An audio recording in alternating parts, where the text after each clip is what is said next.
సీరియల్లో సినిమాలో నటించాలనుకుంటున్నారా? అయితే వెంటనే మా యాక్టింగ్ స్కూల్లో జాయిన్ అవ్వండి. Welcome to Suman TV. నేను మీ సుమన్ టీవీ. గడిచిన 1 year నుంచి కనుక మనం చూసుకుంటే మణిపూర్లో చాలాసార్లు మనం చూసింది న్యూస్లో అల్లర్లు అల్లర్లు అల్లర్లు, మణిపూర్ అల్లర్లు అని చెప్పేసి. అండ్ కింద కామెంట్ బాక్స్లో కూడా నేను అండ్ మన రవీంద్రనాథ్ గారు చేసినటువంటి వీడియోస్ ఏవైతే ఉన్నాయో దాని కింద కూడా సార్ మణిపూర్ గురించి కూడా ఒకసారి డిస్కషన్ పెట్టండి అని చెప్పేసి అడగటం జరిగింది. అక్కడ జరుగుతున్నటువంటి విషయాల్ని కొంత డేటా వరకు సేకరించి మీకు వీడియో రూపంలో అందుబాటు చేయడం జరుగుతుంది. అక్కడ జరుగుతున్నటువంటి అల్లర్ల ప్రకారం కనుక మనం చూసుకుంటే అక్కడ జనరల్గా ఈ 1 year నుంచి జరుగుతున్నటువంటి అల్లర్ల కారణాలు ఏంటి, ఎందుకు ఈ విధంగా జరుగుతుంది, ఎక్కడి వరకు వెళ్ళే అవకాశం ఉంది అనేది ఈరోజు మనతో పాటు హైకోర్టు అడ్వకేట్ రవీంద్రనాథ్ గారు ఉన్నారు. అది వారి మాట్లాడినట్టు తెలుసుకుందాం. Hello sir. హాయ్ అండి నాగరాజ్ గారు. మణిపూర్ అల్లర్ల గురించి రెగ్యులర్గా మనం చూస్తే అండి అక్కడ ఎందుకు అంత విధ్వంసం జరుగుతుంది అనుకునేటువంటి ఆలోచన చాలామందికి వస్తూ ఉంది. సో బిహైండ్ స్టోరీ ఏంటండి? నాగరాజ్ గారు, మణిపూర్ స్టేట్ అనేది భారతదేశంలో ఒక అంతర్భాగమైనటువంటి ఒక రాష్ట్రం, ఒక ప్రత్యేకమైన రాష్ట్రం. అది కూడా అన్ని రాష్ట్రాల్లాగే ఒక ప్రత్యేకమైన రాష్ట్రం. ఇప్పుడున్న రాష్ట్రాల్లాగే అది కూడా ఒక రాష్ట్రమే. అయితే ఈశాన్య రాష్ట్రాలుగా పిలువబడే 7 సిస్టర్స్లో ఇది ఒక ప్రత్యేకమైన రాష్ట్రం ఈ మణిపూర్. అయితే మణిపూర్లో గడచిన ఏడాది కాలంగా అంటే 2023 మార్చి ఏప్రిల్తో మొదలైన అల్లర్లు ఇటీవల నిన్న మొన్నటి వరకు కూడా చాలా హింసాత్మక సంఘటనలు, కొన్ని వందల మంది చనిపోవడాలు, చాలా భయంకరమైనటువంటి ఒక అల్లర్లు, రకరకాలటువంటి దాడులు రకరకాలు జరుగుతున్నాయి. దీనికి సంబంధించి కొంత పరిశీలన చేస్తే ఎందుకు ఈ రకమైన పరిస్థితులు వచ్చాయి, ప్రతిరోజు మనం పేపర్లో మణిపూర్ అల్లర్లు చూస్తున్నాం, చదువుతున్నాం, వింటున్నాం. అయితే దీనికి సంబంధించిన కారణాలు ఏమిటంటే కొంత విశ్లేషణలోకి వెళ్తే ముందుగా మణిపూర్ అన్నటువంటి ఒక భౌగోళిక నైసర్గిక స్వరూపం తెలియాలి మనకి. అది తెలిసినప్పుడే మణిపూర్ గురించి మనం తెలిసే అవకాశం ఉంది. ఈనాటి సమస్యకి ఈ క్షణం ఏం జరుగుతుంది, అక్కడ ఎందుకు కొట్టుకుంటున్నాను కాదండి, అసలు వాట్ ఈజ్ వాట్ ఫ్యాక్ట్లోకి వెళ్ళగలిగితేనే ఈరోజు జరుగుతున్న మన నిరసనలకి, ధర్నాలకి ఒక అర్థం తెలుస్తుంది. ఇది ప్రతి ఒక్కరు తెలుసుకోవాలి. It's a part of our life. మన పక్క రాష్ట్రం ఇది కూడా. సో నేను కొంతవరకు వివరించే ప్రయత్నం చేస్తాను దీనికి సంబంధించి నాగరాజ్ గారు. ప్రత్యేకంగా ఈ మణిపూర్ అన్న స్టేట్ ఏదైతే ఉందో దీన్ని యాక్చువల్గా రత్నభూమి అంటారు. మణిపూర్ అంటే రత్నాల భూమి, మనులు ఉన్నటువంటి రాష్ట్రంగా పిలువబడేది. ఇప్పుడు మహాభారత కాలంలో కూడా మణిపూర్ అంటే అలా పిలువబడేది. ఈ మణిపూర్ రాష్ట్రం అప్పటి నుంచి అంటే ఈ రత్నాల భూమిగా పిలువబడే మణిపూర్లో ప్రధానమైన భాష మైతాష్. ఇక్కడ మైతే అని ఒక భాష మాట్లాడతారు. ఇది ఒక తెగ, ముఖ్యంగా ఆదివాసీలు ఉన్నటువంటి ఒక తెగ ఈ మణిపూర్ రాష్ట్రం. ఈ మణిపూర్ రాష్ట్రానికి మనకు ముందుగా కొద్దిగా చరిత్రలోకి వెళ్దాం, కొద్దిగా బోరు కొట్టిన చరిత్రలోకి వెళ్దాం నాగరాజ్ గారు. తెలిస్తేనే మనకి ఇప్పుడు ఈరోజు కరెంట్ హిస్టరీ తెలుస్తుంది. ఇది 17th centuryలో ఒక 33 దేశాల స్వతంత్ర చిన్న రాజ్యాన్ని కలిపి ఒక రాజ్యంగా ఉండేది 17వ శతాబ్దానికి ముందు. బ్రిటిష్ వాళ్ళ భారతదేశానికి వచ్చే ముందే 17th centuryలో ఇది రాజా పంహేబా అన్నటువంటి ఒక రాజు, అతను దీన్ని ఒక హిందూ రాజ్యంగా ప్రకటించడం జరిగింది. ఇది హిందూ స్టేట్గా ప్రకటన జరిగింది. తర్వాత బ్రిటిష్ వాళ్ళు ఏం చేశారంటే భారతదేశంలో బ్రిటిష్ ప్రవేశించిన తర్వాత 1861లో ఈ ప్రాంతాన్ని బ్రిటిష్ వాళ్ళ ఆధీనంలో తీసుకోవడం జరిగింది. 1861లో 1864లో అక్కడ ఒక చర్చ్, మిగిలిన యాక్టివిటీస్ కూడా స్టార్ట్ అయినాయి. తర్వాత మాట్లాడదాం దాని గురించి. సో 1860 వరకు ఉన్నటువంటి హిందూ రాజ్యం బ్రిటిష్ వాళ్ళ పరిపాలనలోకి వచ్చే బ్రిటిష్ వాళ్ళ యొక్క కంట్రోల్స్లో జరిగింది. సో మనకు మరలా స్వాతంత్రం వచ్చే 1947 వరకు కూడా ఇది బ్రిటిష్ వాళ్ళు భారతదేశంలో కలిసి ఉండేది. 49లో ఇక్కడ ఏం జరిగిందంటే దీనికి ఒక ప్రత్యేక రాష్ట్రంగా ఇవ్వాలని కొంత యాజిటేషన్ జరిగాయి. హిందీ అంటే భారతదేశంలో కలవడానికి కోసం. భారతదేశం నుంచి 47లో బ్రిటిష్ వాళ్ళు ఇండియా నుంచి వెళ్ళిపోతూ కూడా మణిపూర్ ప్రాంతాన్ని కూడా మనకి ఇచ్చేసి వెళ్ళిపోయారు. అయితే 49లో భారతదేశంలో కలవడానికి కోసం అని చెప్పి సంప్రదింపులు చేశారు. 1961లో మొదటి స్టేటస్ జరిగింది. 1972లో ఇది ఒక ప్రత్యేక రాష్ట్రంగా ఏర్పడడం జరిగింది, మణిపూర్ స్టేట్. సో దీనికి రాజధాని ఇంఫాల్. ఇది ఎలా ఉంటుంది, దీనికి మనం ఇండియా మ్యాప్ చూసినప్పుడైతే ఇండియా మ్యాప్లో ఈ మణిపూర్ స్టేట్కి ఏదైతే 7 సిస్టర్స్ అని చెప్పి ఈశాన్య రాష్ట్రాలకి, దీనికి తూర్పు భాగంలో మయన్మార్ అంటే అదే బర్మా అని పిలుస్తారు దాన్ని. ఒకప్పుడు బర్మా, ఇప్పుడు మయన్మార్. దానికి వెస్ట్లో ఎగ్జాక్ట్లీ అస్సాం స్టేట్ ఉంటుంది, నార్త్లో నాగాలాండ్ ఉంటుంది, సౌత్లో మనకి మిజోరాం ఉంటుంది. దీని యొక్క నైసర్గిక స్వరూపం మనం చూసినట్లయితే ఈస్ట్లో మయన్మార్ ఉంటుంది, వెస్ట్లో అస్సాం స్టేట్, పెద్ద స్టేట్ అయిన అస్సాం ఉంటుంది, నార్త్ సైడ్ నాగాలాండ్ ఉంటుంది, కింద ఉన్నటువంటి ప్రాంతంలో సౌత్లో మిజోరాం ఉంటుంది. ఇది దీని యొక్క ప్రదేశం. ఇది మణిపూర్ యొక్క భౌగోళిక నైసర్గిక స్వరూపం. ఒక సామాజిక పరిస్థితుల దృష్టికి వెళ్తే ఇక్కడ 3 రకాల ఆదివాసీ తెగలు ఉంటారు. అందులో ప్రధానంగా ఉన్నది ఏంటంటే ఈ మైటేస్ అనేటువంటి తెగ, మైతేయులు అంటారు. మైతేయులు అని ఒక తెగ, ఇంకొకటి నాగా తెగ, మరొకటి కుకీలి తెగ. మైతేస్, నాగాస్, కుకీస్ 3 రకాల తెగలు ఉంటారు. అయితే మనం ఒకసారి ఈ మణిపూర్ స్టేట్ ఎలా ఉంటుందో మనం చూడగలిగితే మణిపూర్ చుట్టూ కూడా అంటే హిల్స్ ఉంటాయి. అవును. కంప్లీట్గా. అది ముఖ్యంగా తూర్పు కనుమలని చెప్పుకుంటాం మనం. తూర్పు కనుమల ప్రాంతంలో ఇచ్చిన కొండలన్నీ కూడా అక్కడ ఉంటాయి. చుట్టూరా కొండలు ఉంటాయి. మైదాన ప్రాంతం కొంత ప్రాంతం ఉంటుంది. 90% కొండల్లో ఉంటుంది. 10% భూభాగం మాత్రమే మైదానంలో ఉంటుంది. అయితే ఇక్కడ ఈ 10% ఉన్నటువంటి ఏదైతే మైదాన ప్రాంతంలో ఈ మైతేయులు ఉంటారు. ఈ కొండ ప్రాంతాల్లో ఈ నాగా ఆదివాసీ తెగలు, కుకీ ఆదివాసీ తెగల వాళ్ళు ఉంటారు. 90% ఉన్నటువంటి కొండ ప్రాంతాల్లో నాగాలు, కుకీలు ఉంటారు. 90% కొండ ప్రాంతాల్లో కుకీలు, నాగాలు ఉంటారు. 10% ఉంటే భూభాగంలో మాత్రం మైతేయులు ఉంటారు. అయితే ఇక్కడ విషయానికి వస్తే ఈ మైతేయుల యొక్క పాపులేషన్ ఎక్కువ ఉంటుంది. 90% ఆఫ్ పాపులేషన్ మైతేయులు ఉంటారు. 10% పాపులేషన్ మాత్రమే నాగాలది, కుకీలు ఉంటుంది. అంటే 10% పాపులేషన్ ఉన్న జనాభా కొండ ప్రాంతాల్లో ఉంటారు. అక్కడ చూస్తే కొండలో ఎక్కువ ప్రదేశం, అక్కడ మాత్రం పర్సంటేజ్ ఆఫ్ పాపులేషన్ తక్కువ ఉంటారు మైతేయులు. కొండ ప్రాంతం అంతా నాగాలు, కుకీలు ఉంటారు. ఈ తక్కువ ప్రదేశంలో మాత్రం ఎక్కువ పాపులేషన్ మైతేయులు ఉంటారు. ఇక్కడ డామినేషన్ కూడా మైతేయులే. మైతేయులు అంటే పూర్తిగా హిందువులు. ఈ ఎక్కువగా హిందూస్ ఉంటారు. ఆ నాగాలు, కుకీలు మాత్రం ప్యూర్లీ క్రిస్టియన్స్. అంటే ముస్లిమ్స్, అంటే భారతదేశంలోకి క్రిస్టియన్స్ వచ్చిన తర్వాత ఈ కన్వర్టెడ్ క్రిస్టియన్స్ ఎక్కువగా ఈ కొండ ప్రాంతాల్లో ఉంటారు. ఇది యాక్చువల్గా ఇది ఒక వేరే కోణం. సో ఇక్కడ జరుగుతుంది ఏంటంటే 1949 వరకు కూడా ఈ మైతేయులు అనేవాళ్ళు ఎస్టీస్గా ఉండేవారు. మైతేయులు కూడా ఎస్టీసే, షెడ్యూల్డ్ ట్రైబ్స్ కింద ఉండేవారు. వాళ్ళు కూడా షెడ్యూల్డ్ ట్రైబ్సే. ఎవరు? నాగాలు, కుకీలు కూడా. ఇక్కడ షెడ్యూల్డ్ ట్రైబ్స్కి ప్రత్యేకమైన ఒక భూ చట్టాలు ఉంటాయి వేరేగా. అంటే వారు ఆదివాసీలు ఎక్కడెక్కడైతే ఉన్నారో ఆదివాసీలు ఉన్నటువంటి ప్రదేశాల్లో కేవలం ఆదివాసీల చట్టాలే ఉంటాయి. ఫర్ ఎగ్జాంపుల్ మన విశాఖ వెళ్ళండి, విశాఖకి అరకులోయ ఈ ప్రాంతం ఉంటుంది. అక్కడ షెడ్యూల్ ట్రైబ్స్ ఉంటారు. ఆ షెడ్యూల్ ట్రైబల్ ఏదైతే భూ చట్టాలు ఉంటాయో అక్కడ ఈ నాన్ ట్రైబల్స్ వాళ్ళు అక్కడ ల్యాండ్లో కొనడం కానీ, పర్చేజ్ చేయడం కానీ, వ్యవసాయం చేసుకోవడానికి అధికారాలు ఎటువంటివి ఉండవు. కేవలం ట్రైబల్స్ మాత్రమే చేసుకుంటారు. ఈవెన్ ప్రతి రాష్ట్రాలు ఉంటాయి. ఇప్పుడు మన విశాఖలో ఇప్పుడు నేను చెప్పినట్టుగా అరకులోయ కానీ, మీరు తమిళనాడు వెళ్ళినట్లయితే కోయంబత్తూరు కానీ, కొడైకెనాల్, ఇక్కడ కూడా ఎక్కడ ప్రతి ఇండియా మొత్తం యాక్ట్ ఉంటుంది. షెడ్యూల్ ట్రైబ్స్ ముఖ్యంగా కొండ జాతి తెగలు ఎక్కడెక్కడైతే ఉంటారో వాళ్ళకి ప్రత్యేకమైన ఆదివాసీ చట్టాలు ఉంటాయి. ఆ చట్టాల ప్రకారం అక్కడ సాగు చేసుకోవాలనుకున్న, వ్యవసాయం చేయాలన్నా, ల్యాండ్ కొనాలన్నా, అమ్మాలన్నా వాళ్ళు వితౌట్ పర్మిషన్ లేకుండా అక్కడ ఎటువంటివి కూడా పర్చేలు జరగవు. కేవలం మైదాన ప్రాంతాల్లో ఎవరైనా కొనుక్కోవచ్చు చేసుకోవచ్చు. ఎందుకంటే ఒకప్పుడు పెట్టిన చట్టాలు కూడా ఏంటంటే ఆ ట్రైబల్స్ వాటి మీద పూర్తి హక్కు ఉంటుంది. వాళ్ళు ఎందుకంటే ఆదివాసీ తెగలు కాబట్టి అక్కడ పంట అంతా కూడా వాళ్ళకి చెందిందిగా భావిస్తారు కాబట్టి ఆ చట్టాలు వాళ్ళకి నిర్దేశించి ఉంటాయి. ఇక్కడ మనం మణిపూర్ విషయానికి వచ్చినప్పుడు ఈ కోకో తెగ ఏదైతే ఇప్పుడు నేను చెప్పిన నాగా, ఈ కుకీ తెగలు ఎవరైతే ఉన్నారో వీళ్ళు షెడ్యూల్ ట్రైబ్స్ కేటగిరీ కింద ఉండేటప్పుడు అక్కడ ఉన్నటువంటి ల్యాండ్ మొత్తం కూడా వీళ్ళ ఆధీనంలో ఉంటుంది. వీళ్ళే వ్యవసాయం చేసుకుంటారు. వీళ్ళకే పూర్తి గుత్తాధిపత్యం ఉంటుంది. కానీ ఇక్కడ పాపులేషన్ పెరిగింది, మైటేస్ యొక్క పాపులేషన్ పెరిగింది. వీళ్ళు మాత్రం షెడ్యూల్ ట్రైబ్స్ కాదు. అయితే వీళ్ళు ఏం చేశారు, మాకు ఇక్కడ ల్యాండ్ సరిపోవట్లేదు, మాకు కూడా షెడ్యూల్ ట్రైబ్స్లో చేర్చమని చెప్పి. ఎందుకంటే బిఫోర్ 1949 మేము కూడా షెడ్యూల్ ట్రైబ్స్మే కాబట్టి మమ్మల్ని కూడా షెడ్యూల్ ట్రైబ్స్లో చేర్చని చెప్పి అప్పటి నుంచి ఇప్పటివరకు అనేక వినతులు పెట్టుకుంటూ వస్తున్నారు కానీ చేర్చట్లేదు. ఇక నెంబర్ 2 పొలిటికల్ విషయానికి వచ్చినప్పుడు పొలిటికల్గా అక్కడ ఉన్నటువంటి మొత్తం మెజార్టీ, మొత్తం 16 జిల్లాలు ఉన్నాయి ఆ రాష్ట్రంలో, మణిపూర్లో. అవుట్ ఆఫ్ 16 డిస్ట్రిక్ట్స్లో కూడా మోర్ దాన్ పవర్ఫుల్ ఎవరుంటారు, ఈ ఎక్కువగా ఉండేది మైటీసే. 40 ఎమ్మెల్యేలు వీళ్ళే ఉంటారు. మిగిలిన 20% మాత్రమే వీళ్ళు ఉంటారు. ఎవరు? మన ఈ కుకీ నాగాకు చెందిన ఎమ్మెల్యేలు. అంటే రాజకీయంగా కూడా గుత్తాధిపత్యం ఎక్కువగా మైటేస్గా ఉంటుంది. ఈ రాజకీయంగా పవర్ఫుల్గా ఉంటారు, సామాజికంగా పవర్ఫుల్గా ఉన్న మైటేస్. వీళ్ళు షెడ్యూల్ ట్రైబ్స్ కాదు, వాళ్ళు మాత్రం షెడ్యూల్ ట్రైబ్స్.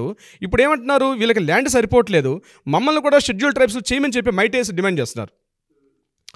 డిమాండ్ చేసినప్పుడు వీళ్ళు ఏమంటారంటే, వీళ్ళు ఇక్కడికి కానీ కొండ ప్రాంతాలకు వచ్చినట్లయితే మాకున్నటువంటి హక్కులు, అంటే భూమి మీద ఉండే చట్టాలు కావచ్చు, మరొకటి కావచ్చు, ఇంకొక రకంగా మేమైతే భారత ప్రభుత్వం, భారత రాజ్యాంగం మాకు ఇస్తుంటే ఏ హక్కులు ఉంటాయో మేము కోల్పోతాం. మేము చాలా తక్కువ మొత్తం ఉన్నాం కాబట్టి మాకు కూడా సమాన హక్కు, వీళ్ళకి సమాన హక్కులు ఇస్తే ఆల్రెడీ మేము సామాజికంగా చాలా తక్కువ స్థాయిలో ఉన్నాం కాబట్టి ఈక్వల్ ఇవ్వడం వల్ల మేము ఇంకా నష్టపోతాం అని చెప్పి కుకీస్, నాగా తెగల వాళ్ళు చేస్తున్నటువంటి అలజడి ఆ రకంగా ఉంది. ఇది యాక్చువల్గా ఒక భూ పరిమితి చట్టాల మీద ఉన్నటువంటి విషయం. దీని మీద రీసెంట్గా లాస్ట్ ఇయర్ March 23 నాడు ఏం చేశారంటే అక్కడ హైకోర్టు, ముఖ్యంగా దీని మీద విషయం వచ్చినప్పటికీ ఈ మైటేస్కి సంబంధించి ఒక ప్రెస్ నోట్ రిలీజ్ అయింది, హైకోర్టు నుంచి రిలీజ్ అయింది. అంటే హైకోర్టులో దీనికి సంబంధించి ఒక 3 దశాబ్దాలుగా నలుగుతుంది. సో హైకోర్టు నుంచి ఒక నోటే వచ్చిందంటే, మైటేస్కి కూడా షెడ్యూల్ ట్రైబ్స్కి ఇచ్చే అవకాశం ఏమైనా ఉంటే దాని మీద మీరు ఒక పరిశీలన చేయమని చెప్పి హైకోర్టు నుంచి ఒక నోట్ రిలీజ్ అయింది. ఎప్పుడైతే మైటేసి కూడా షెడ్యూల్ ట్రైబ్స్లో చేరుస్తారని చెప్పి ఆ నోటు ప్రకారంగా ఇమీడియట్గా వీళ్ళలో ఒక రకమైన ఆత్మన్యూనత కోల్పోయారు. అంటే ఆ నాగాస్ కుకీస్ వాళ్ళు ఇక్కడ ఉన్నటువంటి షెడ్యూల్డ్ యూనియన్ ట్రైబ్స్ అందరూ కూడా ఉద్యోగాల్లో కానీ, భూపరిమితి చట్టాల్లో కానీ, మా స్థానాల్లో కూడా వీళ్ళు వచ్చి ఈ ల్యాండ్ని ఆక్యుపై చేసుకోవడం కాకుండా ఉద్యోగాల ఇంట్లో కూడా మేము కోల్పోతామని వీళ్ళలో తిరిగి అసంతృప్తి రగిలింది ఈ నాగాస్లను, కుకీస్లను. ఇమీడియట్గా వాళ్ళు రిటార్ట్ అయ్యారు. కానీ వీళ్ళకి రాజకీయంగా బలం లేదు, సామాజికంగా బలం లేదు. ఈవెన్ మన అసెంబ్లీలో కూడా వీళ్ళ డామినేషన్ ఎక్కువ ఎక్కువగా ఉంది. ఇక్కడ ప్రెసెంట్ గడిచిన వీళ్ళకి 72లో స్వాతంత్రం వచ్చిన అంటే వీళ్ళకి ప్రత్యేక రాష్ట్రం ఏర్పాటైనప్పటి నుంచి ఇప్పటివరకు సుమారుగా 14 మంది ఎమ్మెల్యేలు ముఖ్యమంత్రులు పనిచేశారు. అవుట్ ఆఫ్ 14 సుమారుగా 7 to 8 మెంబర్స్ కాంగ్రెస్ వల్లే. ఫస్ట్ టైం ఇప్పుడు బీజేపీ అధికారంలోకి వచ్చింది. అక్కడ బీరేన్ సింగ్ ప్రెసెంట్ ముఖ్యమంత్రిగా ఉన్నాడు అక్కడ. సో దీన్ని మనం సామాజిక కోణంలో చూస్తే ఇది ఒక జాత్యాహంకారం, అంటే జాతుల మధ్య వైరంగా చూడే అవకాశం ఉంటుంది. ఇది పూర్తిగా జాతుల మధ్య వేరు. 2 తెగలు, అంటే ఒకటి మైటేస్ తెగలు, నాగా కుకీస్ యొక్క తెగలు, వీళ్ళకి మధ్య వాళ్ళ పర్వత ప్రాంతాలు ఉంటారు, హైట్లో ఉంటారు వాళ్ళు, వీళ్ళు డౌన్లో ఉంటారు. వీళ్ళ పాపులేషన్ తక్కువ, వీళ్ళ పాపులేషన్ ఎక్కువ. వీళ్ళకి సామాజికంగా వీళ్ళు చాలా అభివృద్ధి ఉన్నారు, వీళ్ళు చాలా తక్కువలో ఉన్నారు. కానీ వీళ్ళు ఏం చేస్తున్నారు, వీళ్ళతో పాటు మాకు హక్కులు ఇవ్వమని చెప్పి ఎప్పుడైతే మైటేస్ కోరుకుంటున్నారో వీళ్ళు ఈక్వల్టీకి వస్తే మా యొక్క ఒరిజినాలిటీస్ మేము కోల్పోతాం. ఐ మీన్ మా యొక్క హక్కులు, మా చట్టాలు, మాకు రాజ్యాంగం కల్పిస్తున్నటువంటి వీటి మీద మేము కోల్పోతాం. వీళ్ళు మాకు డామినేషన్ వస్తే మాకు ఇబ్బంది అవుతుందని కనిపిస్తుంది, సామాజికంగా కనిపిస్తున్నట్టు ఒక దృక్కోణం. దీని మీద యాజిటేషన్ స్టార్ట్ అయ్యే మార్చిలో రిలీజ్ అయిన తర్వాత April 23 అనుకుంటా, ఎగ్జాక్ట్లీ ఆ డేట్లో ఒక భయంకర హింసాకాండ చెలరేగింది. ముఖ్యంగా దీన్ని ఇంఫాల్ లోయ అంటారు. అంటే ఆ టోటల్ దీనికి ఇంఫాల్ లోయ అంటారు. లోయ ప్రాంతంలో వీళ్ళు ఉంటారు, హైట్ ప్రాంతంలో వాళ్ళు ఉంటారు. ఈ లోయ ప్రాంతం ఒకేసారి అత్యధికంగా అలజడులకు గురైంది. అసలు మామూలుగా చెప్తే నమ్మలేమండి నాగరాజు గారు. ఒకసారి మీరు పాత యూట్యూబ్లో చూసి అర్థమవుతుంది. అసలు హింసాత్మక సంఘటన జరిగాయి. ముఖ్యంగా డైరెక్ట్ కాల్ చేయటము, మనుషులను డైరెక్ట్గా కాల్ చేయడం, ఆ దుర్ఘటనలు మామూలు జరగాల. ఈ అలజడులు జరుగుతున్నాయి. దీని మీద అమిత్ షా గారు ఒకసారి హోంశాఖ వాళ్ళు పర్యటన చేయడం జరిగింది. ఒకసారి అదే లాస్ట్ ఇయర్ అఖిలపక్ష సమావేశాన్ని కూడా నిర్వహించారు. అనేక రకాలు జరుగుతున్నాయి అక్కడ. ఇది సామాజికంగా కనిపిస్తున్నటువంటి ఒక రకమైన కోణం. రాజకీయపరమైన కోణం కూడా అదే. ఇక్కడ ఏంటి, ఇక్కడ కాంగ్రెస్ వాళ్ళది, బీజేపీ వాళ్ళు, ఇది ఒక రకమైన కోణం నడుస్తుంది అక్కడ. ఎవరి డామినేషన్స్ వాళ్ళే. వీళ్ళకి రాజకీయంగా ప్రాబల్యం చెందాలంటే వీళ్ళకి కూడా హక్కులు చట్టాలు. ఇక్కడ ఇదొక రకంగా రాజకీయంగా సామాజికంగా జరుగుతుంటే ఇదొక ప్రాబ్లం. ఈ 2 కోణాలు కాకుండా నేను ముందు చెప్పినటువంటి మతపరమైనటువంటి కోణం. మతపరమైన కోణం ఏంటి, క్రిస్టియన్ మిషనరీస్ ఎప్పుడైతే స్టార్ట్ అయ్యాయో, నేను మీకు ఆ లెక్కలు కూడా గణాంకాలు ఇచ్చే ప్రయత్నం చేస్తాను నాగరాజు గారు. 1981లో ఇది మనకు అధికారిక లెక్కల ప్రకారం చెప్తున్నాండి. 1981లో హిందూస్ పాపులేషన్ మోర్ దాన్ 50% ఉండేది, క్రిస్టియన్స్ పాపులేషన్ 25% ఉండేది. ఇది అధికార లెక్కల ప్రకారం చెప్తున్నాండి. ఇది 19 10 years ఒకసారి లెక్కలు తీస్తారు, మీకు కూడా విషయం తెలుసు. 1981 లెక్కల ప్రకారం హిందువుల పాపులేషన్ మోర్ దెన్ 60% ఉండేది, క్రిస్టియన్స్ పాపులేషన్ 25 to 30% మధ్యలో ఉండేది. 1991 వచ్చేసరికి హిందువుల పాపులేషన్ తగ్గింది, 55%కి వచ్చింది, క్రిస్టియన్స్ పాపులేషన్ 35% పెరిగింది. 2001 అధికార లెక్కల ప్రకారం హిందువుల పాపులేషన్ 50% పడిపోయింది, క్రిస్టియన్స్ యొక్క పాపులేషన్ 38% పెరిగింది. ఇప్పుడు 2011 లెక్కల ప్రకారం హిందువుల యొక్క పాపులేషన్ 41% ఉంది, క్రిస్టియన్స్ పాపులేషన్ 41% ఉంది. సో హిందూస్ క్రిస్టియన్స్ ఈక్వల్గా వచ్చారు. సో ఎప్పుడైతే క్రైస్తవ మిషనరీలు అక్కడ ఏర్పాటు చేసి పూర్తిగా హిందూస్ని కన్వర్షన్స్ చేయడం అంటూ మొదలుపెట్టారో, ఈరోజు హిందువుల యొక్క పాపులేషన్, ముస్లిమ్స్ యొక్క పాపులేషన్ కూడా ఈక్వల్గా 2011 లెక్కల ప్రకారం చెప్తున్నాను. 2021 వచ్చేసరికల్లా బహుశా ఇంకొక 2-3% పెరిగే అవకాశం ఉంటుంది. హిందువుల యొక్క పాపులేషన్ తగ్గే విధంగా ఉంది. సో ఇది మతపరమైన కారణాలకు ఎలా అంటే, బీజేపీకి అధికారంలో రావడం వల్ల కొన్ని క్రైస్తవ మిషనరీ సంస్థలు కూడా దీని మీద ఆ గుత్తాధిపత్యం తట్టుకోలేకపోతున్నారు. వాళ్ళు చాలా కారణాలు ఉండొచ్చు. ఈ లెక్కలు కూడా మనకు ఇది ఒక కారణంగా మనం చెప్పగలుగుతున్నాం అక్కడ. అంటే ఎప్పుడైతే మతపరమైన కారణాలు, ఎప్పుడైతే ఈ యొక్క అలజడులు స్టార్ట్ అయిందో, బయట కనిపించే కారణాలు వేరే కనిపిస్తున్నాయి, కానీ బయట వెలుగులోకి వచ్చే కారణాలు ఇంకో రకంగా చూపిస్తున్నాయి. కానీ అంతర్గతమైన కారణాలు అయితే మాత్రం డెఫినెట్గా డిఫరెంట్ జోనర్స్లో చూడాలి దీనికి మనం. అయితే ఇక్కడ ఎక్కడెక్కడైతే చర్చిలు, పుట్టగొడుగులో వెలుస్తున్న చర్చిలు, ముఖ్యంగా మత మార్పిళ్ళు, ఇది ఎక్కువగా నాగాలాండ్, మిజోరాం ప్రాంతాలు చాలా ఎక్కువగా ఉంది. దీనికి సంబంధించి ఒక పెద్ద సబ్జెక్ట్ వీలైతే మనం ఇంకోసారి స్పెషల్గా ఒక ఎపిసోడ్ చేద్దాం మనం సంబంధించి. Sure sir. సో ఎప్పుడైతే ఈ మత మార్పిళ్ళు చేయడం జరిగిందో ఇమ్మీడియట్గా ప్రాబ్లమ్స్ అనేది స్టార్ట్ అవుతున్నాయి. ఎందుకు మత మార్పులకు ప్రాబ్లం అంటే, అది పెద్ద విషయం కాదు. మత మార్పులు జరుగుతాయి, హిందూస్ని ముస్లిమ్స్గా కన్వర్ట్ చేస్తున్నారు. కానీ ఎప్పుడైతే క్రిస్టియన్స్గా మారేటప్పుడు వీళ్ళకి రావాల్సిన ఒరిజినల్ హిందూస్ కాకుండా ఈ షెడ్యూల్డ్ ట్రైబల్స్కి రావాల్సినటువంటి ఏవైతే యాక్ట్స్ వస్తున్నాయో, అంటే వాళ్ళకి ఆ యొక్క హక్కులు పొందుతున్నారో, ఎక్కువ మంది కన్వర్షన్స్ జరుగుతున్నాయి. ముఖ్యంగా ఈ మిజోరాం, మణిపూర్, నాగాలాండ్ ప్రాంతాలు ఎక్కువ జరుగుతున్నాయి. దీని మీద కొంతమంది హిందుత్వవాదులు చాలామంది అలజడి చేస్తారు. అదొక కోణంగా కనిపిస్తుంది. దాని గురించి మనం వేరే చర్చిద్దాం. అయితే నేనేమంటానంటే, సంఘటనల గురించి మనం మాట్లాడుకుంటారు. ప్రతి చోట, ప్రతి పేపరు, ప్రతి మీడియా సంఘటనల గురించి మాట్లాడుకుంటారు. నిన్న పలానా చోట బాంబులు దాడులు చేశారు, నిన్న డ్రోన్ కెమెరాస్ అటాక్ చేశారు, మొన్న ఈ రకంగా జరిగింది. ఇది కాదు యాక్చువల్గా. ఈ విశాల భారతదేశంలో ఎప్పటి నుంచో మెజారిటీస్ హిందూస్ ఉన్నారు, క్రిస్టియన్స్ ఉన్నారు, సిఖ్స్ ఉన్నారు, మైనారిటీ, రకరకాల అన్ని కమ్యూనిటీస్ కలిసి ఉన్నాం. ఇంత పెద్ద భారతదేశంలో ఉండేటప్పుడు చిన్న రాష్ట్రమైన మణిపూర్లో మనం నిజంగా రాజకీయవేత్తలు అనుకుంటే దాన్ని సాధించలేరు నాగరాజు గారు? ఎస్, డెఫినెట్గా అండి. ఇప్పుడు మన రాజకీయ నాయకులు ఇంత పెద్ద విశాల భారతదేశంలో రకరకాల భిన్నత్వం ఏకత్వం అంటారు, రకరకాల భాషలు ఉన్నాయి, రకరకాల మతాలు ఉన్నాయి, ఎన్ని మతాలు ఉన్నాయి, ఎన్నో భాషలు ఉన్నాయి, అయినప్పటికీ కూడా యూనిటీ ఉండేటప్పుడు ఒక చిన్న స్టేట్ మణిపూర్ అనే చిన్న స్టేట్ని నిజంగా మన పార్టీలు, అది అధికార పార్టీ కావచ్చు, మిత్రపక్షాల విపక్షాల పక్కన పెట్టండి, అపోజిషన్స్ పక్కన పెడితే, ఈ పార్టీలు కరెక్ట్గా అనుకుంటే మణిపూర్లో వీళ్ళు హింసాకాండ అంచివేసి మణిపూర్లో శాశ్వతమైనటువంటి ఒక శాశ్వత ప్రాతిపదిక చేయలేరా? ఎందుకంటే ఎవరి చట్టాలు వాళ్ళకు ఉంటాయి. ముఖ్యంగా ఈ రిజర్వేషన్ ప్రక్రియ ఎప్పుడైతే వస్తుందో ఇలాంటి అల్లర్లకి మరీ తావిస్తుంది. ఇప్పుడు కొన్ని ఒరిజినాలిటీగా కొన్ని వందల సంవత్సరాల నుంచి వాళ్ళు ఏదైతే ఆదివాసీ తెగలుగా ఉన్నారో వాళ్ళకి ఆ చట్టాలు ఇస్తూ ఇప్పుడున్నటువంటి మోడర్న్ సొసైటీ తగ్గట్టుగా వాళ్ళకి ఎడ్యుకేషన్ సిస్టమ్ కానీ విద్య వైద్య విధానాలు అన్నింటిలో కూడా వాళ్ళకి ఇంప్రూవ్మెంట్ చేయగలిగితే డెఫినెట్గా వాళ్ళు కూడా మిగిలిన ప్రజల్లాగా డెవలప్ అయ్యే అవకాశం కూడా ఉంటుంది. ఎప్పుడైతే ఆ కొండ ప్రాంతాల్లో ఉన్నటువంటి వాళ్ళకి రోడ్డు సౌకర్యం కానీ రవాణా సౌకర్యం కానీ మిగిలిన మంచినీటి సౌకర్యం కానీ ఎప్పుడైతే లేవో మనుషులకు ముఖ్యంగా దాన్ని ఏమంటారండి పోరాటాలు ఎప్పుడు వస్తాయి? మనిషికి కావాల్సినటువంటి కనీస అవసరాలు తీర్చినప్పుడే. మనం చరిత్రను ఒకసారి తిరిగేసి చూసినట్లయితే అది ఇటలీ సంక్షోభం కావచ్చు, ఇరాన్ జరిగిన పెద్ద పెద్ద ఉద్యమాలు మనం చూసినట్లయితే ఎన్నో రకాలటువంటి ఉద్యమాలు కానీ గొడవలు కానీ చూసినట్లయితే దీని అంతటి కారణం ఏంటంటే మనిషిని ఎప్పుడైతే తొక్కు పెట్టేసి వాడికి కావాల్సిన అవసరాలు ఇవ్వకుండా వాడికి సరైన ఉద్యోగ ఉపాధి అవకాశాలు ఇవ్వకపోతే ఖచ్చితంగా ఇలాంటివి జరుగుతాయి. ఈరోజు ఈ సంఘటన మణిపూర్ తాగకపోతే బహుశా మిగిలిన రాష్ట్రాల్లో కూడా వ్యాప్తిస్తుంది. ముఖ్యంగా మనలో అంతర్గతంగా ఈ జాత్యాంకరణ కొట్టుకుంటే పక్క దేశాలు రెడీగా చూస్తున్నాయి. పక్క దేశాలు మన మీద ఆల్రెడీ పక్కన చైనా, ఈ దేశాలన్నీ కూడా మన మీద అటాక్ రెడీగా ఉన్నాయి. ఇంకొకటి ఈశాన్య రాష్ట్రాలను కాపాడుకోకపోతే మొత్తం భారతదేశం యొక్క భవిష్యత్తు కూడా అస్తవ్యస్తం అయ్యే అవకాశం ఉంటుంది. ఎందుకంటే ఈశాన్య రాష్ట్రాలకు ఒకవైపు బంగ్లాదేశ్ ఉంటుంది, మరొక మయన్మార్ ఉంటుంది, ఆ పైన చైనా ఉంటుంది, ఈ మధ్యలో ఉంటాయి ఈశాన్య రాష్ట్రాలు. మీరు ఇండియా మ్యాప్ చూసినట్టయితే మీకు అర్థమవుతుంది. మన మ్యాప్కి కాస్త లెఫ్ట్ హ్యాండ్ సైడ్ పొడిగా ఉంటుంది. ఒక 6 స్టేట్స్ ఉంటాయి అక్కడ.